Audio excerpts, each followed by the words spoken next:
Dans le terminal animé de l'aéroport international de Saint-Clair, le silence s'abattit comme une lame. Commissaire Amélie Dubois, figée, sentait un filet de sang couler de sa lèvre fendue. Quelques secondes plus tôt, le pilote Jacques Lefebvre, un homme blanc à l'arrogance palpable, l'avait giflé en plein visage, la prenant pour une simple passagère qu'il pouvait intimider. Autour d'eux, les regards des autres voyageurs, choqués, convergeaient vers la scène. Les murmures s'éteignirent, remplacés par le cliquetis des smartphones qui enregistraient déjà. Amélie, impassible malgré la douleur, plongea lentement la main dans la poche intérieure de son blazer. Elle en sortit un insigne doré, celui de la première femme noire à occuper le poste de commissaire en chef de la police de Saint-Clair. Les yeux de Jacques s'écarquillèrent, son visage blêmissant à mesure qu'il comprenait son erreur. « Capitaine Jacques Lefebvre, dit-elle d'une voix calme mais ferme, je suis la commissaire Amélie Dubois, et vous venez de commettre une agression sur un officier de police en service. » Un frisson parcourut l'assemblée, tandis que les flashs des téléphones illuminaient la cabine comme un orage. Ce n'était pas seulement une agression, c'était un acte qui allait déclencher une tempête, révélant un système de discrimination soigneusement dissimulé dans l'ombre de la compagnie aérienne Air Étoile. Mais avant de plonger dans cette histoire d'injustice et de rédemption, remontons 12 heures plus tôt, au moment où tout a commencé. Dans l'intimité de sa salle de bain, Amélie Dubois ajustait son tailleur bleu marine devant le miroir. Ce matin-là, elle avait troqué son uniforme de commissaire pour une tenue civile sobre, mais élégante, conforme à son rôle d'infiltrée. 3 mois à peine après sa nomination historique comme première femme noire à la tête de la police de Saint-Clair, elle s'apprêtait à mener une opération secrète. Air Étoile, la plus grande compagnie aérienne de la région, accumulait les plaintes pour discrimination raciale. Mais chaque fois, les preuves semblaient s'évaporer avant toute action concrète. Les rapports décrivaient des passagers noirs ou issus de minorités systématiquement soumis à des contrôles excessifs, des refus d'embarquement, voire des arrestations pour des motifs douteux. Amélie avait décidé de voir de ses propres yeux ce qui se passait. Elle glissa son insigne dans la poche intérieure de son blazer et prit une profonde inspiration. Son département avait suggéré d'envoyer un autre officier, mais elle connaissait la véritable raison de cette proposition. Être quelqu'un avec plus d'expérience devrait gérer cette affaire sensible, avait déclaré le lieutenant Étienne Morel, lors de la réunion de la veille, ces mots soigneusement choisis mais lourds de sous-entendus. Amélie savait ce qu'il voulait dire. Quelqu'un de blanc. Étienne, un vétéran respecté mais conservateur, n'avait jamais caché son scepticisme face à sa nomination. Elle ajusta une dernière fois sa coiffure, son regard déterminé croisant son reflet. Parfois, il fallait voir les choses par soi-même. Le taxi la déposa à l'aéroport international de Saint-Clair à 7h30 précise. Amélie avait réservé un billet en première classe sur la ligne la plus rentable d'Air Étoile, où les plaintes de discrimination semblaient se concentrer. À l'enregistrement, une hôtesse blonde, Claire Beaumont, discutait chaleureusement avec un homme d'affaires blanc, tout sourire. Lorsque vint le tour d'Amélie, le visage de l'hôtesse se ferma. « Carte d'identité et carte d'embarquement », dit-elle d'un ton sec, évitant son regard. Amélie s'exécuta en silence, observant chaque détail. Claire examina sa pièce d'identité plus longtemps que nécessaire, ses yeux plissés comme si elle cherchait une anomalie. « Y a-t-il un problème ?» demanda Amélie, sa voix neutre mais perçante. « Je fais juste mon travail », répondit l'hôtesse avec un sourire pincé, rendant enfin les documents. « Le contrôle de sécurité est à votre droite. » En s'éloignant, Amélie entendit Claire accueillir le passager suivant avec une chaleur retrouvée. Au poste de sécurité, malgré son statut TSA PreCheck, Amélie fut arrêtée pour un contrôle aléatoire. Elle remarqua 3 autres passagers noirs soumis au même traitement, tandis que les voyageurs blancs passaient sans encombre. Elle nota mentalement les noms et numéros de badge des agents. En approchant de la porte d'embarquement, Amélie aperçut pour la première fois Jacques Lefebvre. Le pilote, son chapeau de capitaine sous le bras, riait avec les agents de la porte, ignorant une femme âgée noire, Madame Claire, qui tentait d'attirer leur attention pour une question sur l'embarquement. « Excusez-moi », répétait-elle doucement, sans succès. Lorsque sa main effleura la manche de Jacques, il se tourna, visiblement irrité. « Madame, nous sommes occupés. Si vous avez des questions, attendez votre tour », lança-t-il d'un ton sec. Madame Claire recula, embarrassée. Quelques instants plus tard, un couple blanc posa la même question. Jacques, tout sourire, leur expliqua le processus avec patience. Amélie sentit sa mâchoire se crisper, mais elle se rappela qu'elle était en mission secrète. Réagir maintenant compromettrait l'enquête. Pourtant, le schéma se répéta à l'embarquement. Les passagers blancs étaient accueillis chaleureusement, tandis que les passagers noirs ou bruns recevaient des hochements de tête froids ou des questions insistantes sur leur billet. À bord, Amélie s'installa en première classe. 15 minutes après le décollage, une hôtesse, Sophie Garnier, s'approcha d'elle. « Madame, nous avons un problème. Nous avons besoin de ce siège pour un autre passager. Voulez-vous bien passer en classe économique ?» Amélie jeta un coup d'œil autour d'elle. 2 sièges de première classe restaient vides. « J'ai acheté ce siège spécifique, » répondit-elle calmement. « Puis-je savoir pourquoi je dois bouger alors qu'il y a des places libres ?» Le sourire de Sophie se crispa. « C'est une question d'équilibre, ordre du capitaine. » À ce moment, un homme blanc en costume coûteux, Monsieur Dupont, apparut derrière l'hôtesse. « Mon siège est-il prêt ?» demanda-t-il sans regarder Amélie. « Nous réglons cela, Monsieur Dupont, » répondit Sophie. Amélie se redressa. « J'ai payé pour la première classe et je reste en première classe, » dit-elle fermement. Le visage de Sophie se durcit. « Je vais chercher le capitaine. » Quelques minutes plus tard, Jacques Lefebvre traversa l'allée à grands pas, son visage déjà marqué par l'agacement. « Quel est le problème ici ?» demanda-t-il à Sophie, ignorant Amélie. « Cette passagère refuse de suivre les instructions de l'équipage, » répondit l'hôtesse. Jacques posa enfin les yeux sur Amélie et une lueur de reconnaissance passa dans son regard, sans doute de leur rencontre à la porte. « Madame, quand l'équipage vous donne des instructions, ce n'est pas une suggestion. C'est pour la sécurité. » Amélie resta calme. « Capitaine, j'ai acheté ce siège. Il y a d'autres places libres en première classe. Cet homme peut en prendre une. » Jacques se pencha vers elle, baissant la voix. « Nous pouvons faire ça à la manière douce ou à la dure. Déplacez-vous en classe économique, ou nous devrons effectuer un atterrissage d'urgence pour vous faire escorter dehors. » Les autres passagers observaient maintenant, certains filmant avec leur téléphone. Amélie savait qu'elle devrait peu être cédée pour préserver sa couverture, mais l'arrogance de Jacques la fit tenir bon. « Je crois que votre demande est discriminatoire, capitaine. » Je ne bouge pas. Le visage de Jacques vira au rouge. « Vous, les gens, vous faites toujours tout tourner autour de la race. Il s'agit de la sécurité de l'appareil et de mon autorité en tant que capitaine. » Plusieurs passagers retinrent leur souffle. Monsieur Dupont, mal à l'aise, suggéra. « Puis-je prendre un autre siège ?»« Non !» coupa Jacques. « C'est une question de respect des ordres. » Il se tourna vers Amélie. « Dernière chance. Bougez ou assumez les conséquences. » Amélie le fixa droit dans les yeux.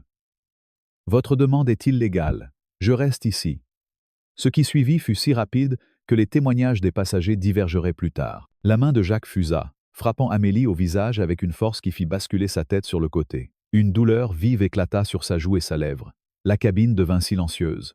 Du sang gouttait de sa lèvre fendue. Lentement, Amélie tamponna sa lèvre avec une serviette, puis plongea la main dans son blazer et en sortit son insigne. « Capitaine Jacques Lefebvre, » dit-elle d'une voix glaciale, « je suis la commissaire Amélie Dubois, chef de la police de Saint-Clair. Vous êtes en état d'arrestation pour agression, et il se trouve que je dirige également l'enquête fédérale sur les pratiques discriminatoires d'Air Étoile. » Le visage de Jacques se vida de toutes couleurs alors que les flashs des smartphones illuminaient la cabine. L'avion effectua un atterrissage d'urgence, non pas pour expulser Amélie, mais pour permettre l'arrestation de Jacques. Alors que la sécurité de l'aéroport et les officiers de renfort d'Amélie l'escortaient à travers le terminal, Jacques ne cessait de répéter « C'est un malentendu. Je ne savais pas qui elle était. » Le terminal bruissait de chuchotements et du cliquetis incessant des appareils photo. Amélie, tenant un mouchoir contre sa lèvre encore saignante, donna son témoignage à l'agent Lucas Martin, un de ses officiers de confiance. « Ça va, commissaire »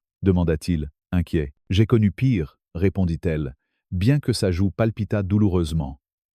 Déjà, l'incident se répandait sur les réseaux sociaux. Pilote d'Air Étoile frappe la chef de la police, devenait viral en quelques minutes. Des équipes de télévision s'amassaient à l'extérieur, flairant une affaire explosive. Le téléphone d'Amélie sonna. Le nom du maire, Bernard Roche, s'afficha à l'écran. Elle soupira et décrocha. « Commissaire Dubois » dit-elle formellement. « Amélie, que se passe-t-il? Je vois des vidéos partout sur les réseaux. » La voix de Roche était tendue, à peine contenue.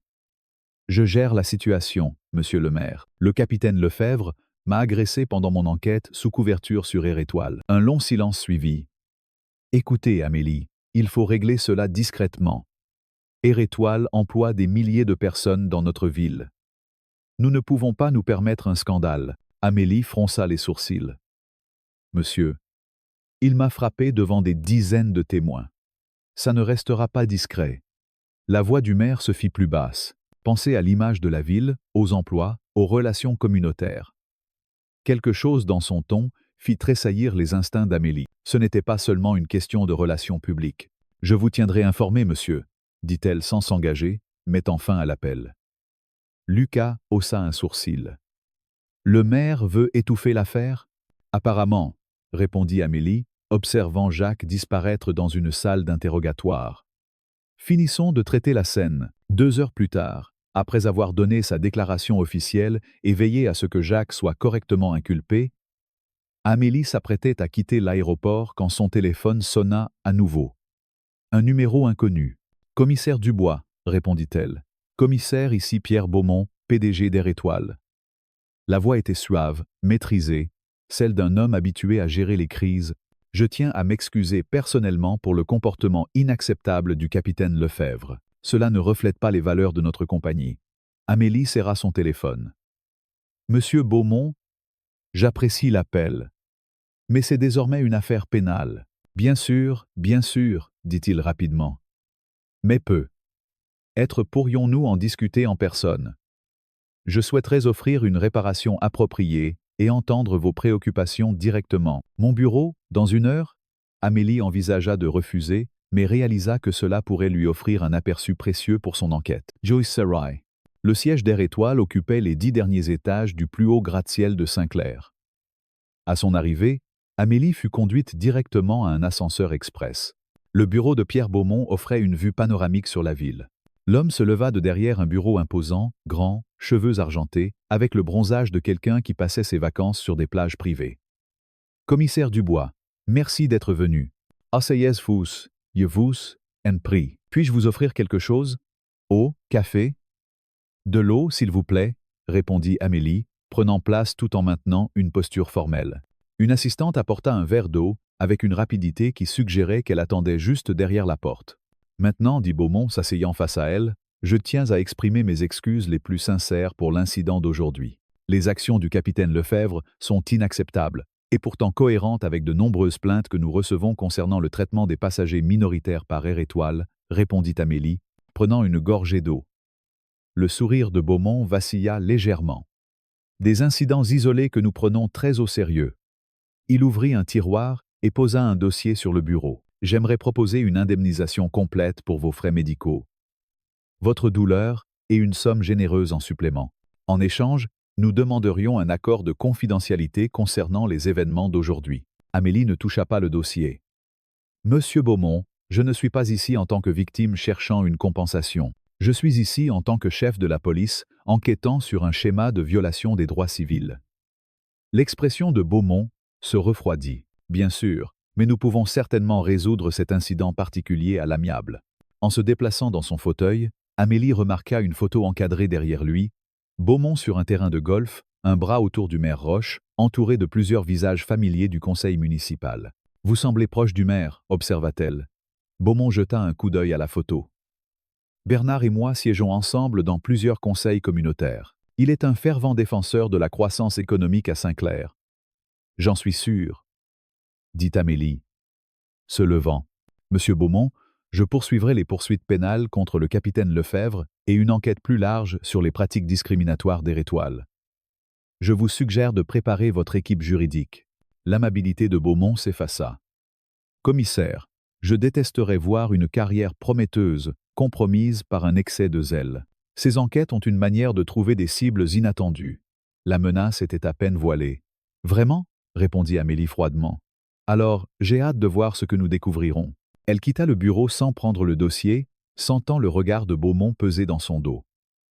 Dans le hall, elle remarqua un garde de sécurité parlant dans sa radio tout en l'observant. En regagnant son véhicule, Amélie aperçut un SUV noir aux vitres teintées qui la suivait à distance discrète. Trop discrète pour être une coïncidence. Le jeu venait de changer. Elle avait mis le pied sur quelque chose de bien plus grand que la simple arrogance d'un pilote. Ce n'était pas seulement une question de discrimination raciale, c'était un système. Et elle venait de déclencher une guerre contre ceux qui le protégeaient. Que feriez-vous à sa place? Accepteriez-vous un règlement discret pour éviter les ennuis? Ou tiendriez-vous bon? Quoi qu'il en coûte. Cette histoire d'une femme confrontée à un système de corruption commence à peine. Les dangers qui attendent Amélie Dubois vont bien au-delà de ce qu'elle imagine, et les forces qu'elle défie ne reculeront devant rien pour la faire taire. La lumière blafarde du petit matin filtrait à travers les rideaux du bureau d'Amélie Dubois. Mais l'atmosphère était lourde, oppressante. À peine quelques heures après l'incident à l'aéroport de Saint-Clair, où le pilote Jacques Lefebvre l'avait giflé en plein vol, Amélie se retrouvait confrontée à une tempête qu'elle n'avait pas anticipée. Son téléphone vibrait sans relâche, affichant des notifications de réseaux sociaux et de journaux locaux. Les gros titres étaient implacables. La commissaire Dubois accusée de provocation dans l'incident Air Étoile. Une enquête interne met en doute la crédibilité de la chef de police. Elle posa l'appareil, la mâchoire crispée, tandis que son adjoint, l'agent Lucas Martin, entrait dans son bureau, un dossier sous le bras.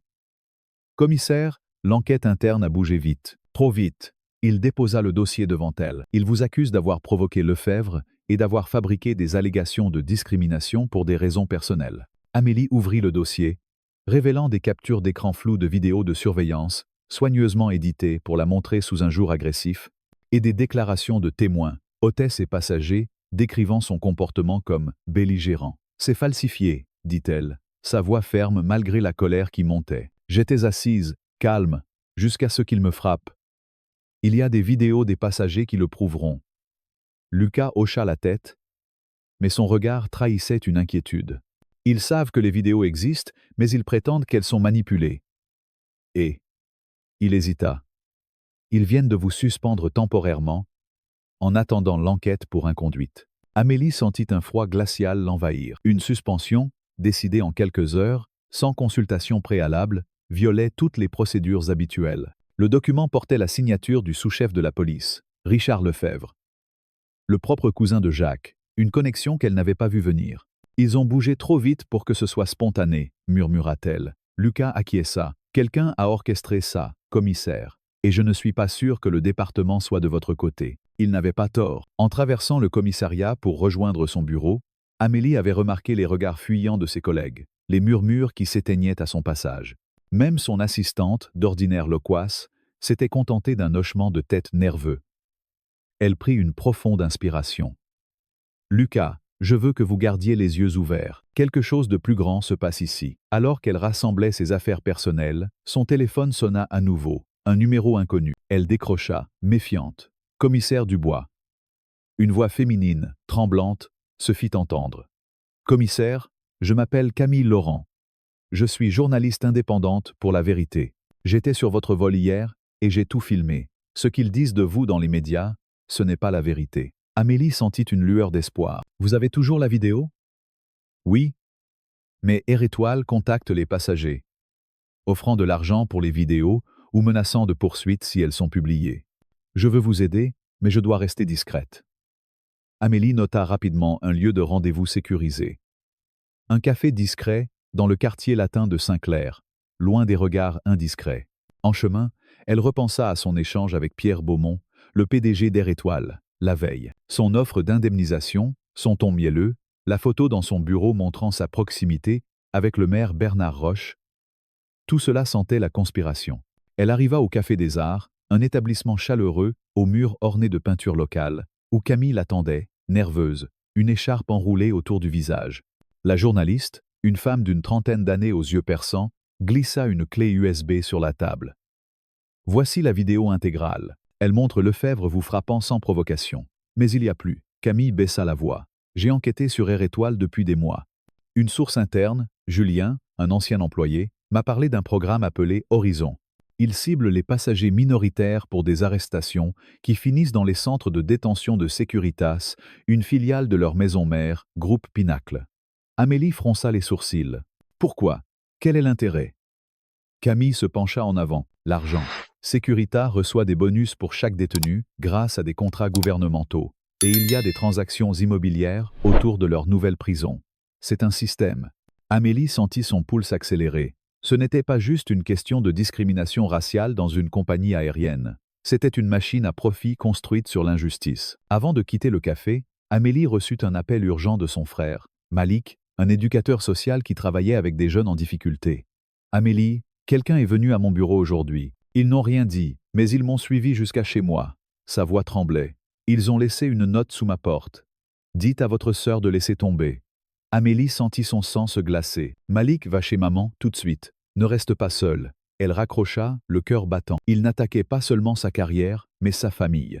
Elle devait agir vite, mais seule, elle était vulnérable. Elle pensa à une alliée de longue date, Isabelle Moreau, une juge à la retraite respectée pour son intégrité et son combat contre les injustices raciales dans le système judiciaire français. Isabelle avait été la mentor d'Amélie, l'encourageant à briguer le poste de commissaire malgré les obstacles. Amélie se rendit directement à la maison victorienne d'Isabelle, nichée dans une rue bordée de platanes centenaires.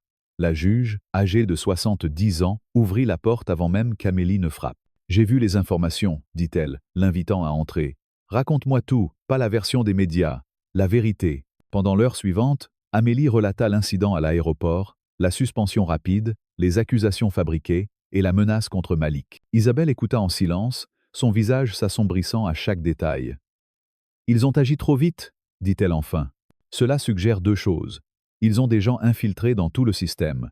Et ce que tu as découvert est assez grave pour justifier une telle répression. » Elle décrocha son téléphone et composa un numéro. « Marcus, c'est Isabelle. J'ai besoin de toi ici, immédiatement. » 20 minutes plus tard, Marcus Chen, un avocat spécialisé en droit civil, arriva. Dans la quarantaine, avec des lunettes élégantes et une réputation d'acharnement contre les injustices, il écouta le récit d'Amélie et examina la vidéo de Camille. « Ils ont monté un coup sophistiqué contre vous, observa-t-il. La vitesse suggère qu'ils avaient des plans prêts à l'emploi pour quiconque menacerait leur pratique. Mais pourquoi une telle escalade pour un incident isolé ?» Isabelle intervint. « Parce que ce n'est pas isolé. Tu as dit toi-même, Amélie, qu'il y a eu de multiples plaintes contre Air Étoile. Et si Lefebvre n'était qu'un rouage dans un système qu'il protège depuis des années ?» Marcus hocha la tête. « Nous devons construire deux dossiers parallèles. Votre défense contre ces accusations fabriquées et l'enquête plus large sur Air Étoile que vous avez commencée. » Amélie fronça les sourcils. « Sans mon insigne, ni les ressources du département, sans ressources officielles, corrigea Isabelle, mais pas sans alliés. » Elle se tourna vers Marcus. « Peux-tu obtenir le manifeste de vol et les coordonnées des passagers?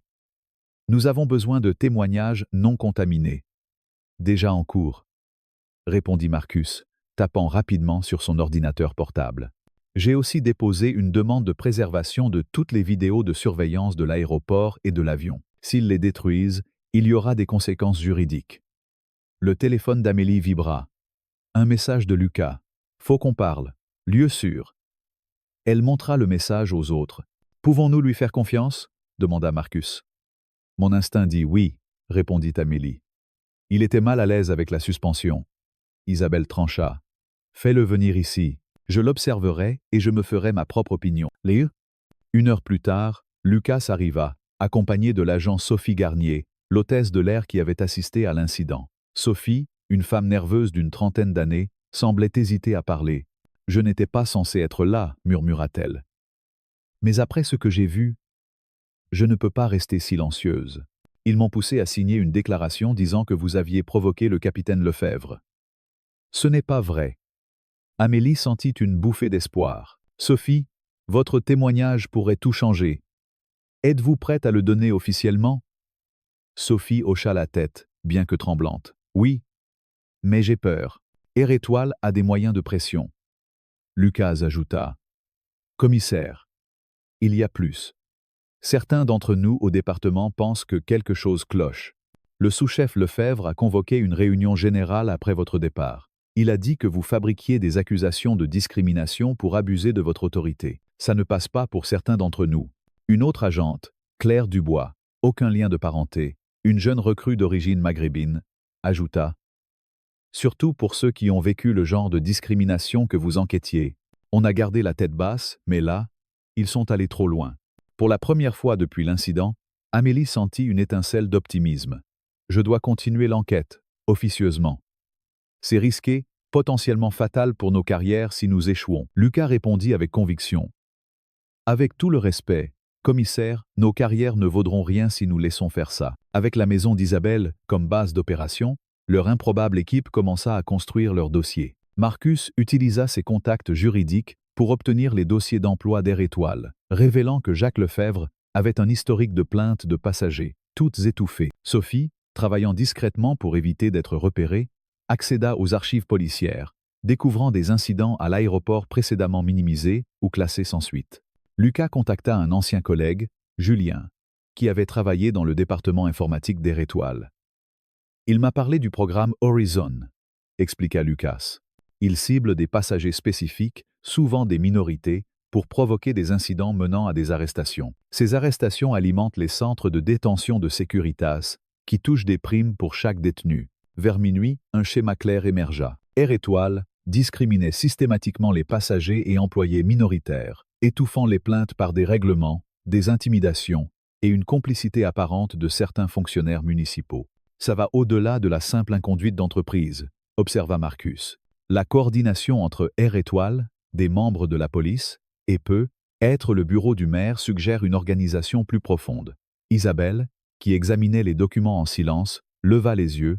Nous avons besoin d'un lanceur d'alerte à l'intérieur d'Air Étoile. Quelqu'un avec accès aux communications internes. Lucas hésita. Mon cousin Julien pourrait aider. Il a mentionné des préoccupations éthiques par le passé. Contactez-le, mais prudence, avertit Amélie. Pas de communications électroniques qu'il pourrait surveiller. Alors que l'enquête progressait, ils identifièrent plusieurs passagers du vol d'Amélie prêts à fournir des témoignages contredisant les déclarations fabriquées par l'enquête interne. Sophie révéla qu'elle avait été menacée de licenciement si elle ne signait pas une fausse déclaration. À l'aube, leur dossier prenait forme. Amélie sortit sur le perron pour respirer, épuisée mais galvanisée. Isabelle la rejoignit. « Nous avançons, » dit la juge, « mais prépare-toi à des représailles. Ils vont vite réaliser que tu ne recules pas. » Amélie hocha la tête. « Ce n'est plus seulement pour moi, c'est pour chaque personne qui a été réduite au silence. » Leur moment de solidarité fut interrompu par un appel urgent de Marcus. « Quelqu'un a pénétré chez moi. Ils ont pris mon ordinateur et les dossiers que j'avais chez moi. » Sa voix était tendue. « Mes caméras de sécurité ont été désactivées. Ce n'était pas un cambriolage ordinaire. » Isabelle fronça les sourcils. « Ils deviennent désespérés. Ce qui signifie que nous sommes sur la bonne voie. » Mais Amélie ajouta, « Ou qu'ils passent à la vitesse supérieure. Nous devons aller plus vite. » Soudain, son téléphone vibra avec un message de Malik. « Ils m'ont suivi à nouveau. Je suis chez maman. Mais je ne me sens pas en sécurité. » Amélie sentit une montée de panique. « Reste là, bas, Malik. Verrouille tout. J'arrive. » Elle se tourna vers l'équipe. « Ils s'en prennent à ma famille maintenant. » Isabelle prit la parole avec autorité. « Nous devons sécuriser Malik immédiatement. Lucas, organisez une escorte discrète. Marcus, trouvez un lieu sûr pour lui. » Pendant qu'il planifiait, Lucas reçut un appel de Julien.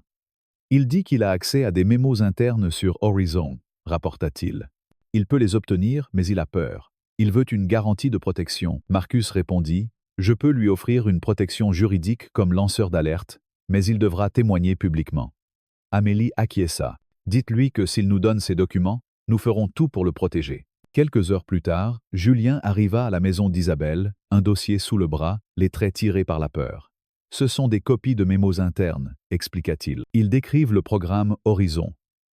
Air Étoile reçoit des avantages fiscaux et des privilèges à l'aéroport en échange de l'atteinte des quotas de détention pour les centres de Securitas. Le bureau du maire facilite l'opération en échange de contributions de campagne et de promesses d'emploi via l'expansion des prisons. Il tendit un document marqué du logo d'Air Étoile. Et ça, c'est une liste d'officiers de police recevant des primes pour des arrestations menant à des détentions chez Securitas. Amélie parcourut la liste, le souffle coupé. Plusieurs noms étaient familiers, dont celui de Richard Lefebvre.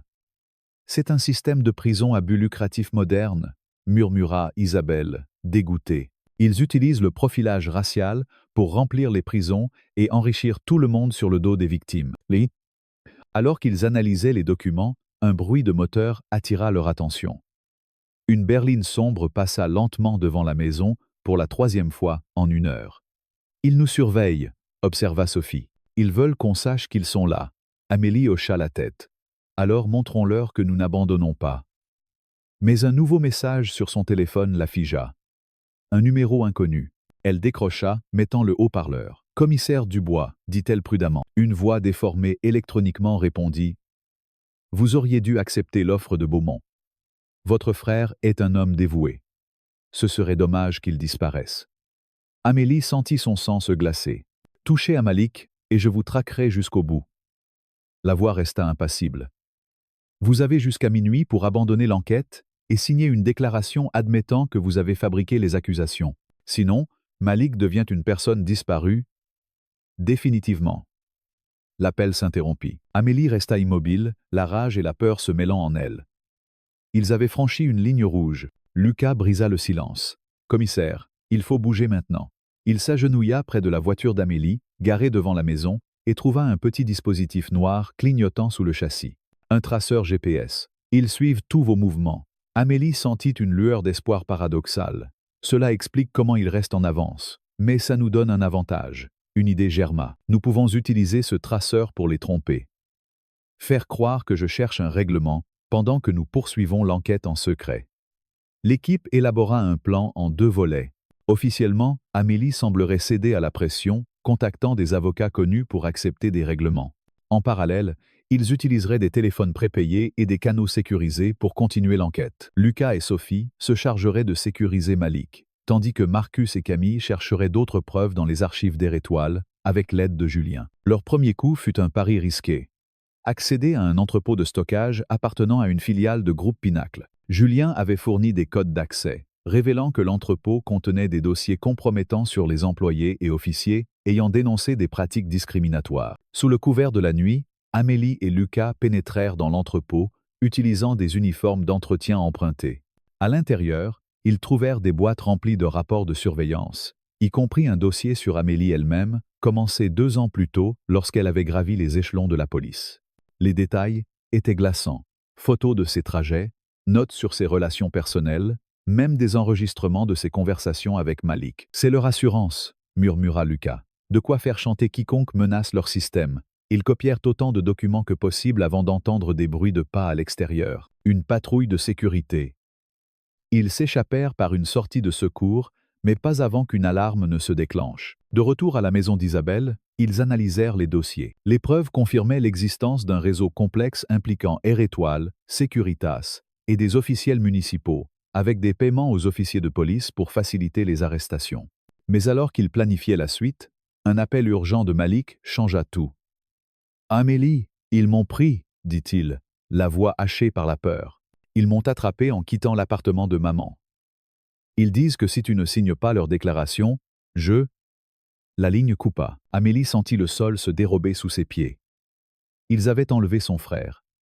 L'équipe se figea, l'horreur pesant dans la pièce. « Nous devons le retrouver, » dit-elle, luttant pour garder son calme. Isabelle prit la parole. « Ils veulent vous briser, Amélie, mais ils ont fait une erreur. Ils vous ont sous-estimé. » Marcus ajouta. « Nous devons trouver où ils le retiennent. » Julien. « Y a-t-il des propriétés de Securitas où ils pourraient garder un otage ?» Julien hocha la tête. « Il y a un bâtiment administratif en périphérie de Saint-Clair. Sécurité renforcée. Livraison fréquente. Ce n'est pas un bureau ordinaire. » L'équipe se mit en action, utilisant les codes de Julien pour surveiller le bâtiment via des caméras piratées.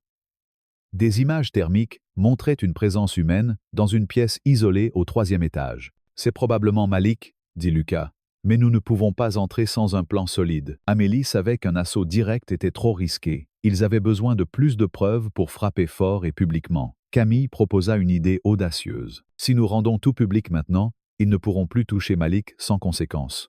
J'ai une amie, Claire Beaumont, inspectrice fédérale. Elle enquête sur des irrégularités dans les contrats de Securitas. Si nous lui donnons les preuves, elle peut intervenir. » Amélie hésita. Faire confiance à une fédérale était risqué, mais il n'avait plus le temps. Contactez-la.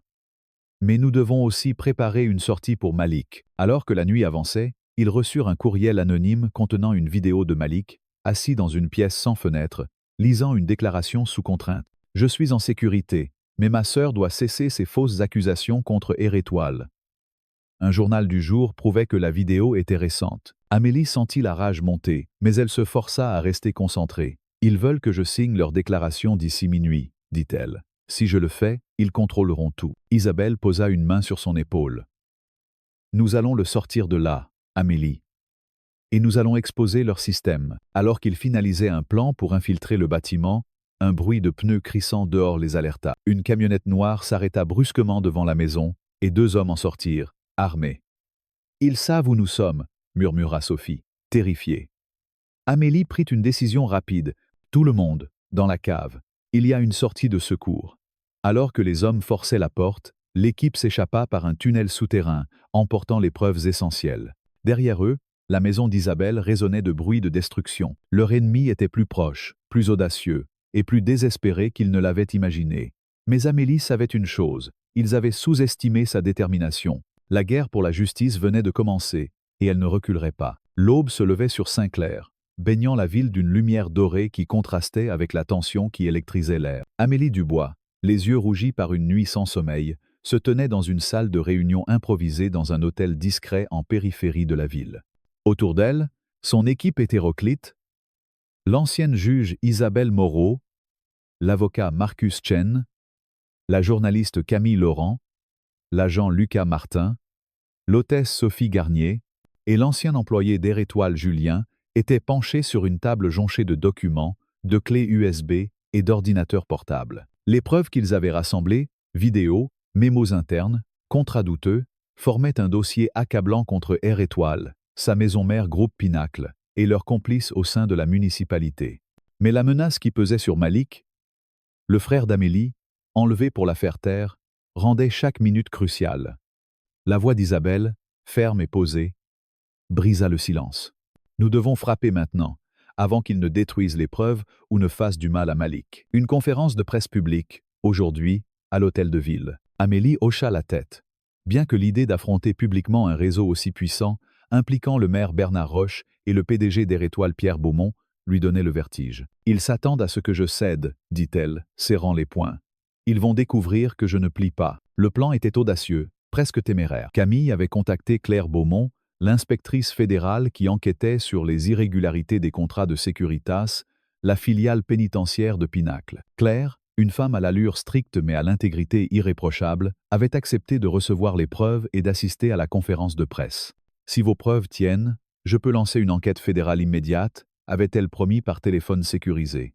Mais le temps pressait. Julien avait piraté les systèmes de vidéosurveillance du bâtiment où Malik était probablement retenu, un centre administratif de Securitas en périphérie de Saint-Clair. Les images montraient des gardes armés et des allées et venues fréquentes, confirmant que le lieu n'était pas un simple bureau. Lucas, avec son expérience tactique, planifiait une opération parallèle pour libérer Malik, pendant que la conférence détournerait l'attention des conspirateurs. « Nous devons synchroniser les deux », insista-t-il.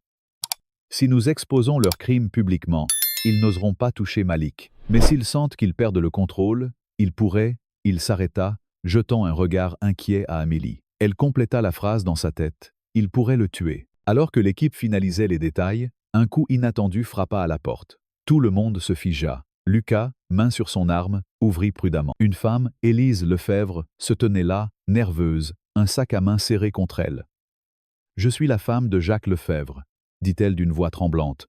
« Je veux aider. » Amélie échangea un regard méfiant avec Isabelle. Jacques, le pilote qui l'avait agressé, était au centre de cette affaire. Pourquoi sa femme se présenterait-elle maintenant? Élise sembla lire leurs pensées. « Je sais ce que vous pensez, mais Jacques, il m'a fait du mal, à moi aussi. Pendant des années, et je sais ce qu'il a fait pour Air Étoile. » Elle tendit une enveloppe.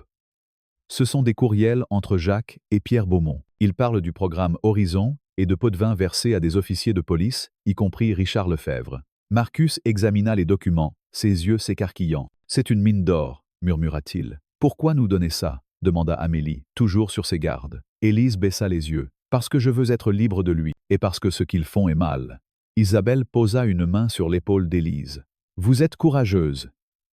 Mais témoigner publiquement pourrait vous mettre en danger. Êtes-vous prête ?» Élise hocha la tête, les larmes aux yeux. « Oui. Pour moi. Et pour tous ceux qu'ils ont fait souffrir. » À midi, l'hôtel de ville de Saint-Clair était envahi par une foule de journalistes, de caméras de télévision et de curieux attirés par les rumeurs d'un scandale imminent. Amélie, vêtue d'un tailleur noir impeccable, monta sur l'estrade improvisée dans le hall, flanquée de Marcus, Camille et Élise. Isabelle se tenait en retrait, observant la foule avec l'œil aiguisé d'une juge aguerrie. Claire Beaumont, l'inspectrice fédérale, était présente dans l'audience, discrète mais attentive. Amélie prit le micro, son cœur battant mais sa voix ferme. « Mesdames et messieurs, je suis la commissaire Amélie Dubois, chef de la police de Saint-Clair. Hier, j'ai été agressée par le capitaine Jacques Lefebvre d'Air Étoile, lors d'une enquête secrète sur des pratiques discriminatoires. Ce que j'ai découvert va bien au-delà d'un incident isolé. Air Étoile, sous la direction de Pierre Beaumont, orchestre un système de discrimination raciale ciblant les passagers minoritaires pour des arrestations injustifiées, alimentant les centres de détention de Securitas, une filiale de Groupe Pinacle, à des fins lucratives. Hamoyeux. Un murmure choqué parcourut la foule. Des flashs crépitaient. Amélie poursuivit, présentant les preuves. La vidéo de l'incident à bord, non éditée, montrant Jacques la frappant sans provocation, les mémos internes détaillant le programme Horizon, les contrats liant Securitas à des primes pour chaque détenu, et les courriels d'Élise impliquant Jacques et Pierre Beaumont.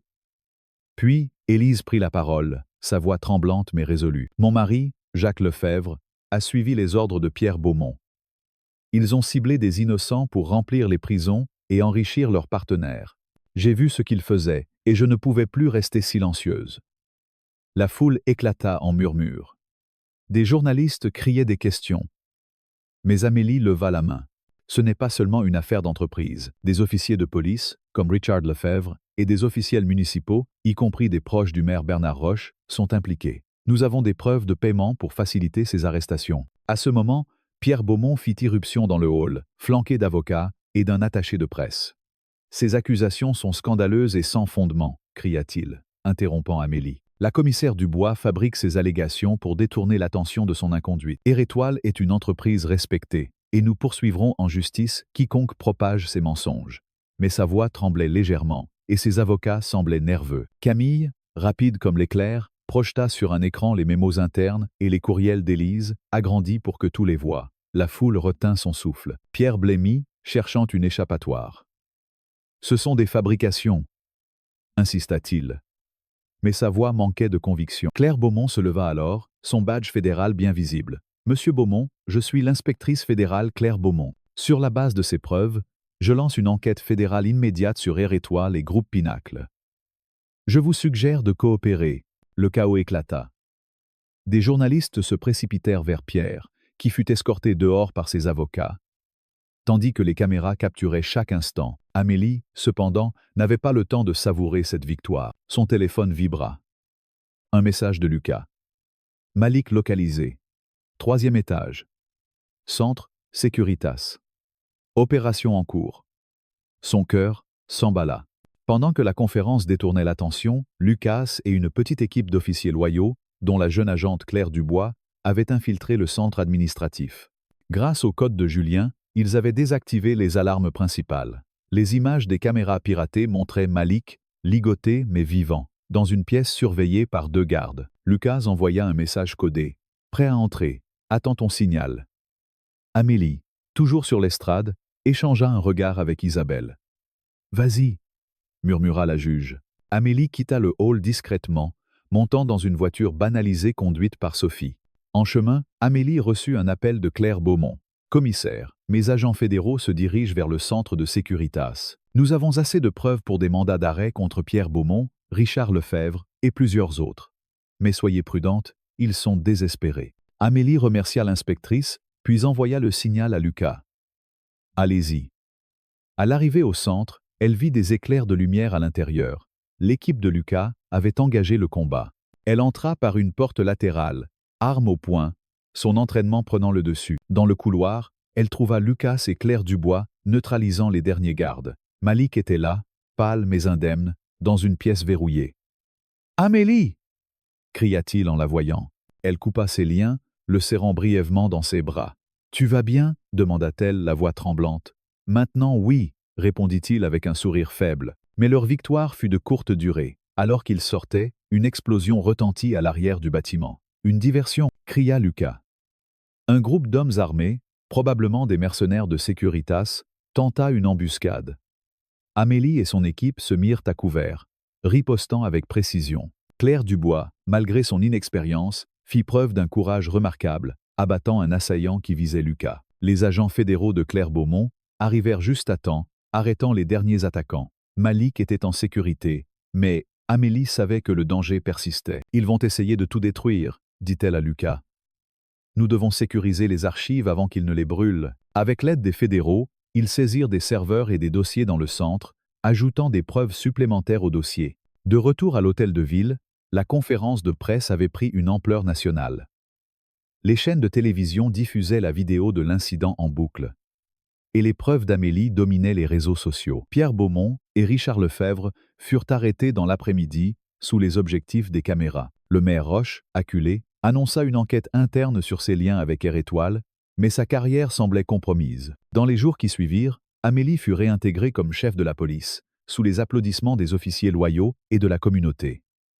Mais elle savait que le combat était loin d'être terminé. Le département restait divisé, avec des officiers comme Étienne Morel, toujours sceptiques, murmurant contre son leadership. Elle convoqua une réunion générale au commissariat. « Nous avons exposé une injustice, mais le travail commence maintenant », déclara-t-elle. « Nous allons réformer ce département pour qu'il serve tous les citoyens de Saint-Clair, sans exception. » Elle mit en place des formations sur la lutte contre la discrimination, renforça les protocoles de transparence et créa un conseil communautaire pour superviser les plaintes des citoyens. Camille publia une série d'articles dans La Vérité, détaillant le scandale et inspirant des enquêtes similaires dans d'autres villes. Élise Lefebvre, libérée de son mari, témoigna devant un comité national sur les abus dans l'industrie aérienne, devenant une figure de courage pour beaucoup. Malik, après son calvaire, intensifia son travail avec les jeunes, utilisant son expérience pour les sensibiliser aux injustices systémiques. Un soir, alors qu'Amélie quittait le commissariat, une lettre anonyme glissa sous la porte de son bureau. « Vous avez gagné une bataille, mais la guerre continue. Restez vigilante. » Elle froissa la lettre, mais son regard restait déterminé. On lui offrit un poste au ministère de l'Intérieur, une promotion prestigieuse, mais elle refusa. « Le changement commence ici, à Saint-Clair, » dit-elle à Isabelle. La juge sourit. « Tu es une force, Amélie.